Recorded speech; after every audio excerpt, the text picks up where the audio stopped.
Now this graphic is all you need to know. Okay? I'll scrap all my research. That's right. After starting 5-1 and better, the Steelers under Mike Tomlin either won the Super Bowl, went 12-4, lost the Super Bowl, went 12-4, or lost a wild card round at 12-4. So if they win tonight, this is the only path you can go down.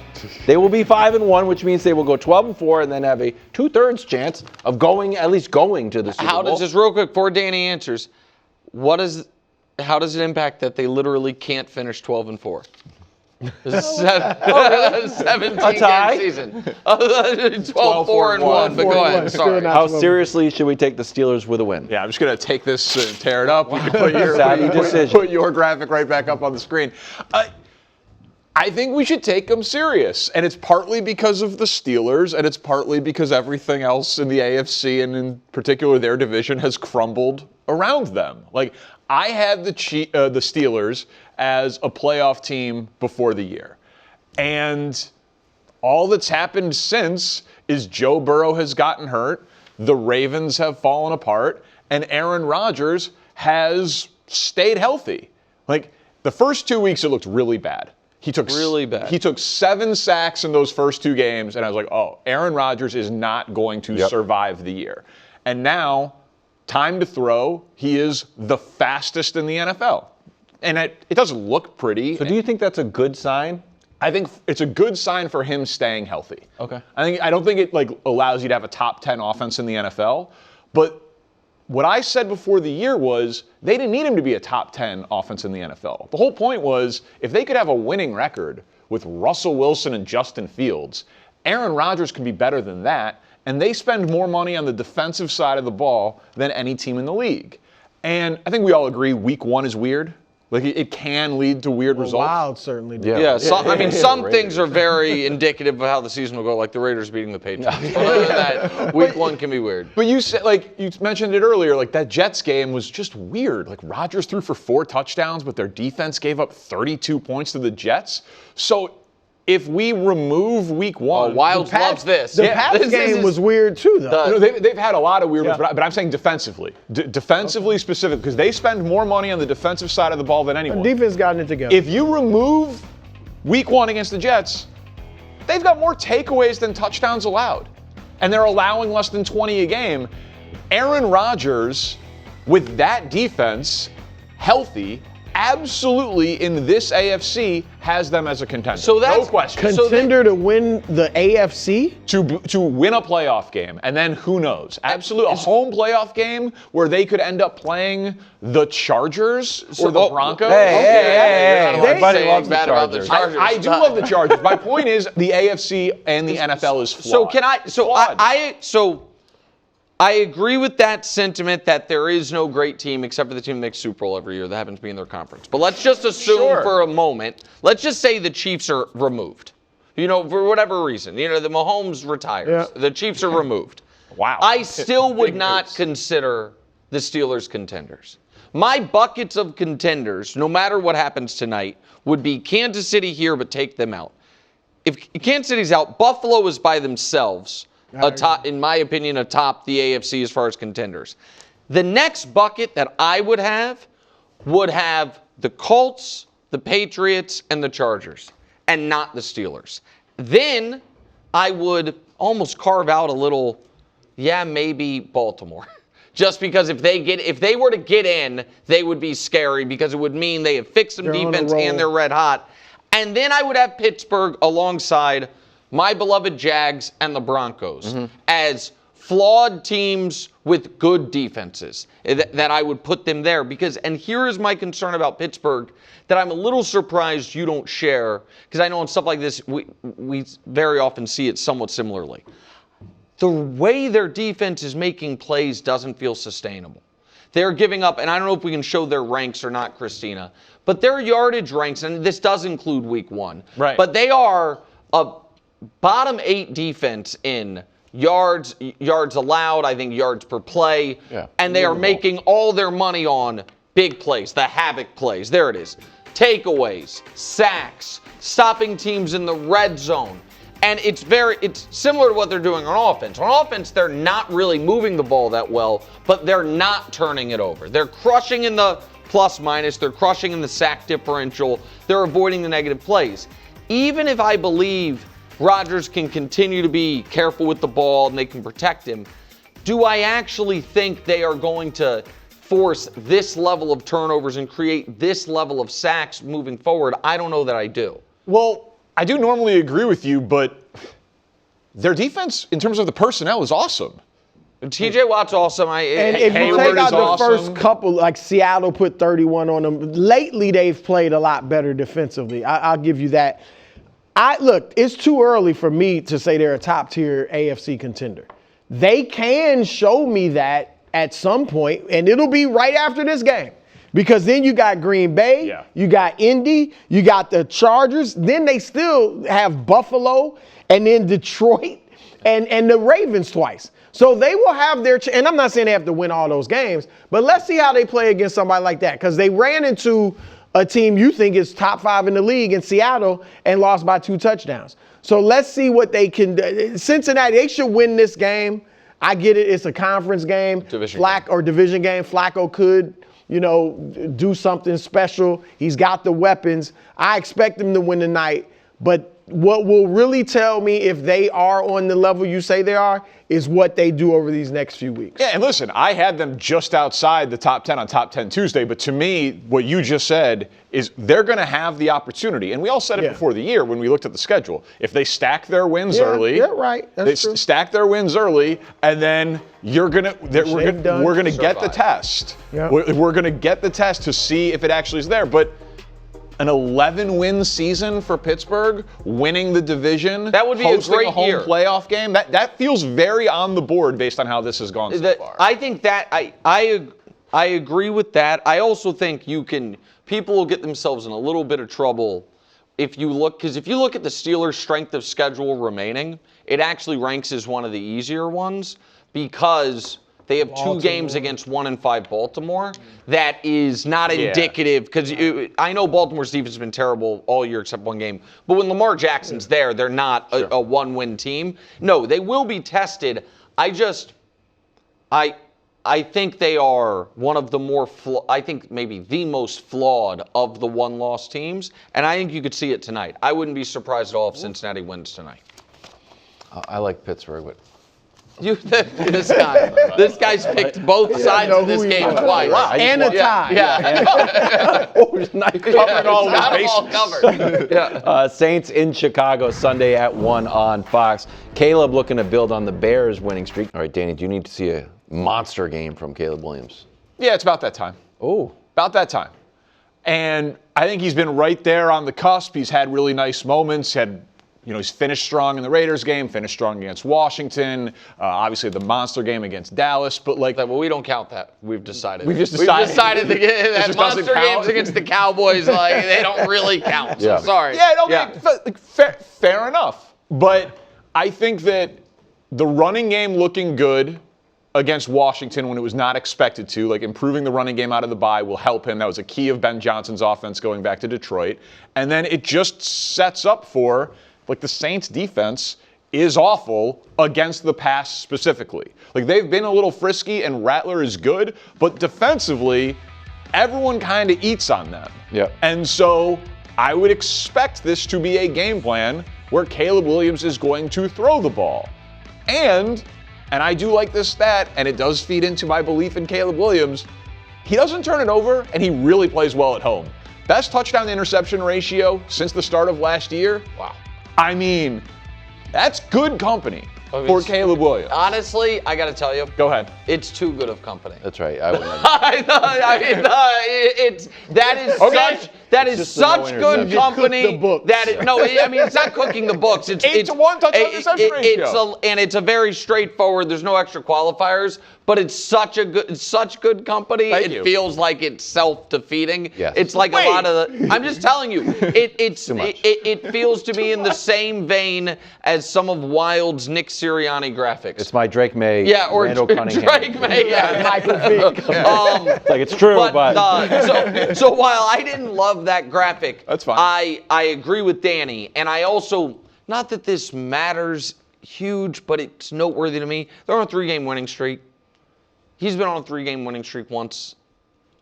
prior in his NFL career, and it ended with Danny falling to his knees in my living room on the Hail Mary because you cried and it cost you thousands of dollars and you were dead. I mean, I don't have CCTV, but it sure seemed like it was an emotional moment. Very upsetting. And it started a downward spiral for him and for the organization, for you, a lot of things. He lost 10 in a row, right? That is correct. It was 10. I didn't realize it was 10. But and then he wasn't throwing picks. And so they won against Green Bay. I looked, Brew, I think you agreed with me. Going into the Washington game out of a bye, it was get a win and give your team real momentum. Yeah. Doesn't really matter how Caleb plays as long as they win. This game, you kind of have to have your cake and eat it too. They need to win this game. They're at home against a one-win Saints team. Spencer Rattler, does he count as quarterbacks from Caleb's draft class? I mean, he is a quarterback from his draft class. So you get back-to-back wins over quarterbacks from your draft class. And Caleb should look good to give you confidence going into their next two games against Baltimore and then Cincy, that Caleb can look good against those defenses, even if you don't beat Baltimore in, I know, the Ravens Super Bowl that you've been talking about. Well, look, I think you guys are looking at Caleb as a future super-duper star. And I know you are for sure. So if I'm looking at it through that lens, then sure. To think he's going to be that, I need to see him light it up against New Orleans when he hasn't really lit anybody up since Dallas, which everybody seems to be doing. For me, though, I need a win and a good, solid, clean performance. Now, he's pretty clean generally in his game. But, I mean, like, I thought what he did last week, they got weapons. And get the ball to those weapons and let them do a lot of the work, you know? And so if he's clean and 230 yards, nice, solid passer rating, maybe a couple 2 touchdowns, no picks. Like, that's not a monster game. But if he does that in the win, I'm good with it because I know he can have the monster games. He had several last year. In losses. Yeah, right. So I know he's capable of that and the spectacular. I just still want to see him making the right decisions, him getting the ball to the playmakers, and that stuff. So if I see that in the win, I'm actually good with it. And to be very clear, if that exact scenario happens, I'm not going to come in here on Monday like disappointed. Upset, right. Because he will have played well in a win, and who knows how the game actually goes, and maybe he passes him down inside the 5, and then Swift takes him in, right? We'll see how it plays out. But to Nick's point, this stretch of games does just set up well for them to be carried by their quarterback. And I do think he's the type of quarterback that can carry a team. And it also sets up for him to, if he's going to have a month similar to the one Drake May just had. Sure. It should be right now. You don't have to win every game, but it's 4 straight, good numbers, solid performances, win more than you lose. And I know right now it feels like Drake is in a totally different class than Caleb because Drake May is on the fringes of the MVP conversation and he's coming off this month. month. Up the Saints. But it lit up the Saints, and also after week 1 of the season, they were in the exact same boat, Caleb and Drake May. You know what I mean? Rookie seasons that had things you could poke at, things you could hang on to, really disappointing week 1 losses. And Drake then had 5 weeks of excellence, really. And Caleb now, I thought he was better than the numbers suggested against Washington, and now faces 3 straight bottom 5 pass defenses. This should be an opportunity. Spencer Rattler upset alert. Oh, come on now. No OT tomorrow. So we're going to get a quick edition of Parkins Picks, an early edition. Early edition, not regular time. Yeah, we got plenty of time. I am seeing the NFL very clearly. This is the official pick segment. I plug into the matrix. I see the league clearly. I'm not going to let 3-0 change me. I'm not scared of picking big games, taking the points with Detroit. Play in the wood with the Chicago Bears. Easy, easier, and easiest. I know that I'm right. It's time now, of course, Parkins Picks. Wow. Danny, you want to go through? Oh, wow. Yeah. Why did you pick the Saints, dude? Well, if you just did a Saints defense, you just did a whole thing. it was a mistake. Okay. It was a mistake. We bet numbers and not teams. I thought I was getting a good number, and I wasn't. Okay. And then the Chargers. What happened to the Chargers, Parko? Well, they won but didn't cover. Yeah. It was just unfortunate, 1 and 2. But the Bears covered, and listen, it's a very pedestrian 9-9. Nick and I are now locked up in a tight one in mediocrity at 9-9. Leave me out of it. No, I'm not going to. Are you 9-9 too? It's no way to tell. We'll find out what my record is tomorrow. He's very much guess also that's a yes. 9-9. But whenever you're struggling, there's only really one thing to do. Take advantage of an opportunity that hasn't presented itself in years. The Carolina Panthers are favored for the first time since Week 15 of 2022. Oh, I like Wow. Carolina -1.5 against the Jets. They opened as a dog. They're now a slight favorite. They're going to win this game by double digits. Here's the thing. The Jets are awful. Carolina, sneaky good? I don't know. Yeah, 30-0 against Atlanta. But what they've been actually legitimately excellent at is running the football. Last 4 games, most rushing yards in the NFL, most big play runs in the NFL, out-rushing their opponents. The Jets, a bottom 10 rush defense. I don't know if the Jets have packed up shop yet, but I know Carolina is frisky and playing well so far. So again, they haven't been a road favorite, by the way, since Week 12 of 2021. Love it. So yeah, love taking a team that hasn't been a road favorite in 4 years. Love it. Oh, I don't know where that money's Bryce coming is from. gonna be 4-3. Right? I think upset alert. Wow. Upset alert. really? That's Oh, an upset for the alert. Jets. Okay, well, we can be on opposite Here we sides go. of that Marcus one. picks. All right, next one. Have to wait for Monday for this one. Don't get fooled by what's happened with the Texans the last couple of weeks. I'm laying the 3 with Seattle against Houston. You know that I had Seattle as a top 5 team on Top 10 Tuesday, but also Houston has gotten right against Tennessee and Baltimore. No disrespect, Brew, but this is the time to get right against Baltimore. Against everyone else, Houston has just been awful, and I actually think that Seattle is much more like the Rams, the Bucks, and the Jaguars, that right-hand column, than the left-hand column. Only laying 3 at home for Seattle. I think they've got the better offense and the better defense. I think they cover that number. Better defense. Wow. Yeah. Texas. Wow. I do. And then, last one, I felt bad, Wilds, so this one was for you. Oh, with 3 favorites? 3 favorites. Grow up. Revenge game. Revenge game for Mike Vrabel. Patriots -7 at the Titans. And the rationale, I watched the show. I'm a fan. Since Week 1, the Patriots. We go back to Week 2. Great take. I mean, let's just look at it. The Patriots, 6th in scoring, 9th in yards, 5th on 3rd down, 2nd in passer rating. The Titans, I could have done it since Week 1 for them. But, to keep it fair, since Week 2, they're objectively terrible. So the Patriots offense against the Titans defense, Drake May continues his hot stretch. And there's just no way the Patriots are going to have a letdown spot for their coach against Tennessee. Yeah, last year was a big year for favorites, Nick. It rode me to 65%. I bought this chain off of favorites. So 3 favorites across the board. Feels like a 3-0 week, boys. I like these a lot besides the Seahawks. I hate these so much. Why? Whoa! And in fact, little sneak preview to Nick's picks tomorrow, fresh off a sparkling weekend. I have the exact opposite on 2 of these. And I don't know that those will be. He doesn't like Bryce. So, here's Bryce, the other thing I that's know. an obvious one. Here is what I know. The Panthers were +1.5 That's right. early in the week. They are now -1.5. I bet it.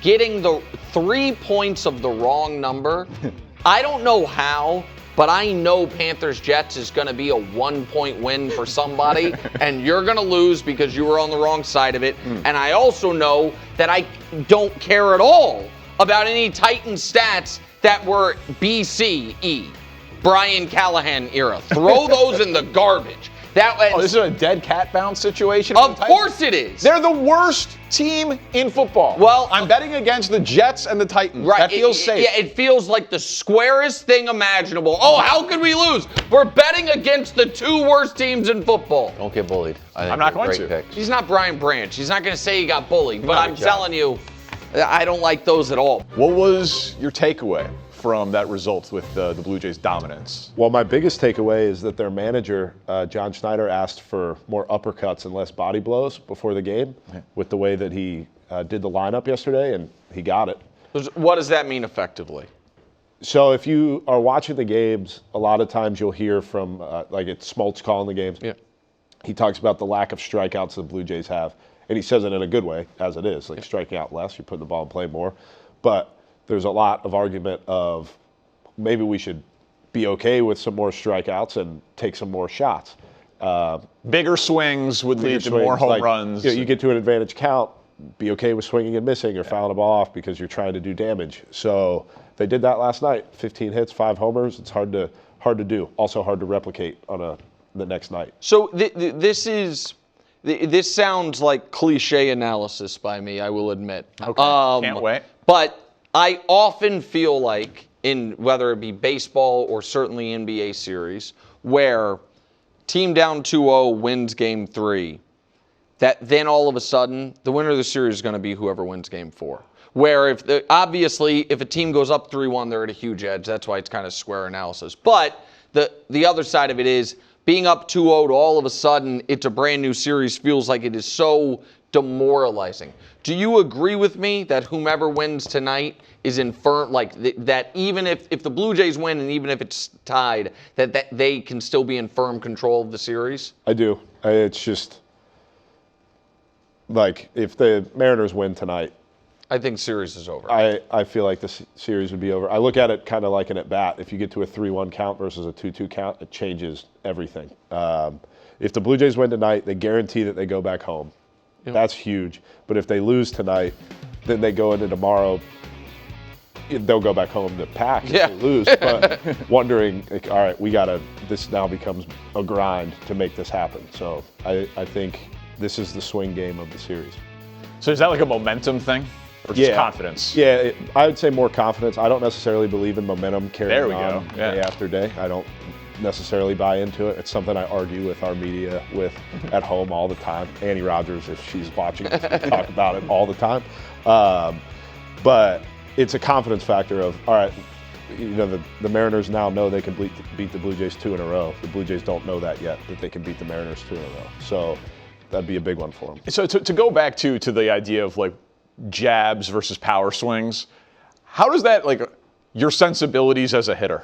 Like the idea of it's okay for me to strike out more, but I'm gonna maybe hit more. Was that your stance? Yeah. That was Obviously, gripping your stance. You choke up. Can I tell you a true story? I don't know if it'll be good for you, but go ahead. Let me tell you a true story. We're hanging out in the green room. Okay, good. I thought it was going to be from your baseball career. I know what you're going to say. I have one of those too for you if we have time.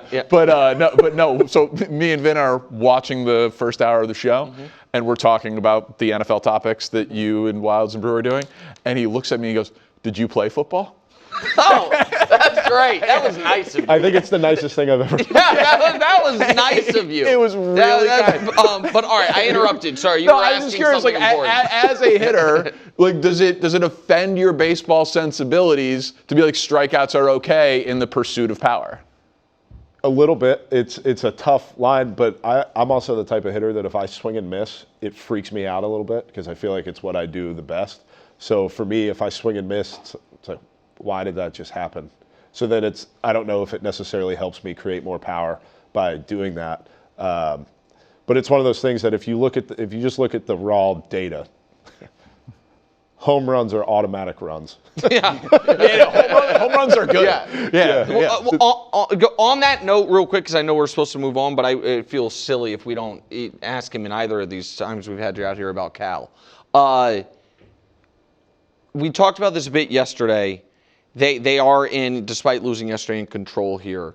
Nobody who saw this season coming from the Mariners, certainly nobody saw this season coming from Cal Raleigh. He's potentially staring at a World Series against maybe a super team with a guy that's being called one of the greatest players in the history of the sport in Shohei Ohtani.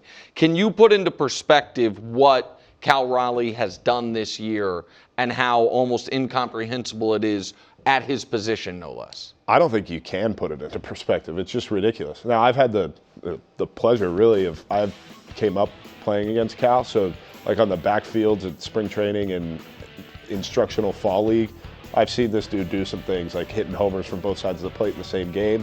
So like 60 homers may have been a surprise, but him popping off the way he hasn't been a surprise. Is just a pure hitter. But doing it from the catching position catching every day is insanity. So the fact that his legs are still working right now is incredible. I hope when the season's over for him that he goes to Cancun or something. Yeah. Hopefully it's after a World Series for him and not a little early, but I hope he rests for a long time because I'm sure those legs are very, very tired. All right, so let's talk NLCS here. The Dodgers have the 2-0 series lead over the Brewers, and Game 3 is tonight. Shohei slated to pitch in Game 4. He's been slumping at the plate, though, which is also, is it because of the pitching? Is it because of the matchups? Is it just he's human and the guy's slump? Do you expect Shohei to get out of the slump? 100%. Without a doubt in my mind. I don't think it'll necessarily come tonight or tomorrow. We talked about it a little bit earlier. I think it's going to be the World Series where he takes over. Why?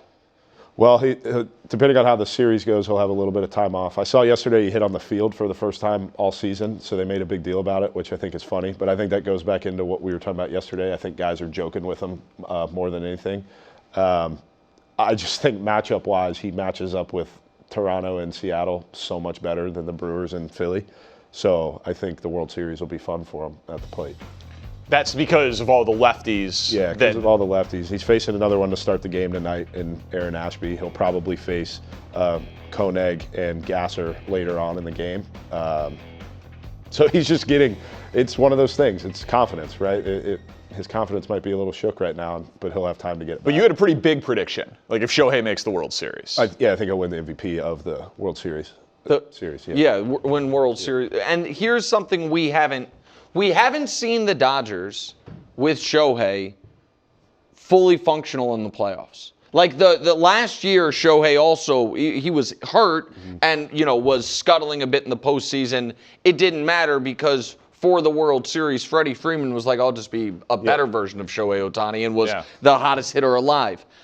If Shohei gets going, I know this sounds silly, but with that lineup as deep as it is and with their top 4 pitchers throwing the way they are, if he gets going, it feels like no one can beat them. It feels like this Dodger team, with everyone playing up to their abilities and the starting pitchers doing what they've done, that they are, in a very brief sample, obviously, one of the greatest teams we have seen in the modern era of baseball. I know that sounds crazy because they had fewer wins this year than the Dodgers, but than the Brewers. Yeah. Does that track to you? Does that make sense?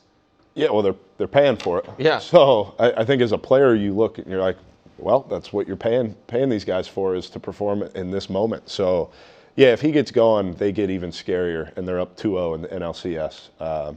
Just because then it sets the table for Mookie, for Freddie, for Teoscar, for Kike, for all these guys. I mean, you set the table. If Will Smith can get 100% health, it's just a scary team. And the knock on them all year was the pitching, and they're all healthy right now. So if they stay healthy, they got to win this series first, right? I mean, anything can happen. And the Brewers had the best record in baseball for a reason. If they were to move on to the World Series, you face Seattle, you face Toronto, you feel pretty good about it. Big favorite against either one. So, Vinny, this is the type of thing that we would debate in like a college dorm room. Like, yes. Who's the best? All this. But you actually have played against all of these guys. Yeah. You have the scouting reports on everyone. So we have tasked you with building the perfect baseball player. Yep. You can take the attributes of anybody and give us the superlatives, the best guy. I'm going to look at my sheet, though, to make sure that I say the correct ones that I told you. That you felt 15 minutes ago? Yeah, go ahead. Okay, so I think the first one is Aaron Judge's power. That would just be that incredible. Checks out. Yeah, he's the good. Next one, he did have one whole RBI more than you this year. Yeah. I mean, one day I hope to have more than him. I'd like to have Bobby Witt Jr. speed. Bob, I think you're watching based off of my phone. Oh, I just shout out Bobby Baseball. So if you're watching, he just got his wisdom teeth out. Wow. So maybe a little high watching? Yeah, nice. Could be. Bob, I'd love to have your speed. It's fun to watch you do what you do. A lot of those RBIs because of him. Yeah. I'd like to have Juan Soto's eye, his ability to not swing at balls. I would love to chase less. Stop you real quick. That's a huge. Danny's a secret baseball nerd. Yeah. I think that's fair to say. That's right. A Chicago guy loves the Cubs. And last year, we went to some ALCS and World Series games together, and he just can't stop talking about Juan Soto's discipline at the plate. Yeah. The on-base percentage with the power and the walk rate for a lefty, it's unbelievable. It's insane. It's completely insane. And the way that he goes about it, pitchers hate him. because he'll look at you. You walk him, he'll just stare you down as he's walking he gives a little extra motivation to pitchers, and it's just incredible. Next one, Luis Arraez's contact ability. The guy doesn't swing and miss, ever. Yeah. It's incredible. Puts the ball in play on everything. Everything. So it's great. All right. PCA's glove, I think I skipped one. Yeah. But as far as a pitcher goes, pure stuff-wise, nobody's going to know who I'm talking about. But his name is Luis Morales. He plays for the Sacramento Athletics. And well, what was funny about this is I was like, not Skeens, and you're like, tell about when you faced this kid. We faced him the last weekend of the season. He's throwing 100 with incredible vertical movement, which just means the ball drops less. Yeah. He's got a 92-mile-an-hour changeup. It's pretty good, but he's moving his sweeper, so big slider, basically 23 inches, which is insane. It's 2 feet of movement. And the plate is only Thanks. 17 Thank inches. you, I got We you. did. Danny's here to explain to the audience 23 inches, nearly 2 feet. Insane. And then the glove, who'd you say? The glove, Pete Crow Armstrong. Oh, there you go. I had to get a Cubbins. That's right. That's for my guy. All right, before you go, and you'll obviously be here tomorrow as well, before the segment's over, here's the deal. This is Frenemies. It's named because Danny and I have been friends for half our lives. And Danny, once upon a time, I'm born and raised in Kansas City, he's from Chicago. He moved to Kansas City and did radio there about 4 years after he graduated college. Yeah, like that, I don't 2011. remember. And had an opportunity in that moment to be like, you know what? I'm going to be a Chiefs fan. That's right. And he didn't. And instead, he watched his team, the Bears, draft Mitch Trubisky, while my team, the Chiefs, drafted Patrick Mahomes. You are a Jets fan, not even because you're from New York, just because you're named Vinnie and they once had a Vinnie Testaverde. You are now Kansas City royalty. Mm-hmm. The Chiefs are in town. Can I convince you to become a Chiefs fan? And if so, I would love to let you drop a Chiefs banner for it. I'm not asking you to abandon the Jets, but I'm asking you to, I don't know, a side team, if you will, the Kansas City Chiefs. Well, I guess it's a little bit easier because a boss of mine is their quarterback, I suppose. Oh, yeah, that's right. So now that they're playing a little bit better, Yeah. I think do that's it? fair. I think I'll do that. I support them in the playoffs. I go to their playoff games. I go to games. Going to a game on December 7th against the Texans. Sunday Night Football. Sounds great. I'll be there. So, Drop the banner, Vinny. Let's see it. Wow. There it is, right there. Wow. That is great. That is just a great moment. Sorry, Jets. So You did go to London to watch the Jets did. and watch one of the did. worst offensive performances in NFL history. That was great. Yeah. Great job. Yeah. Thanks for watching. Subscribe here to get more from the show and to check out clips from other shows on FS1.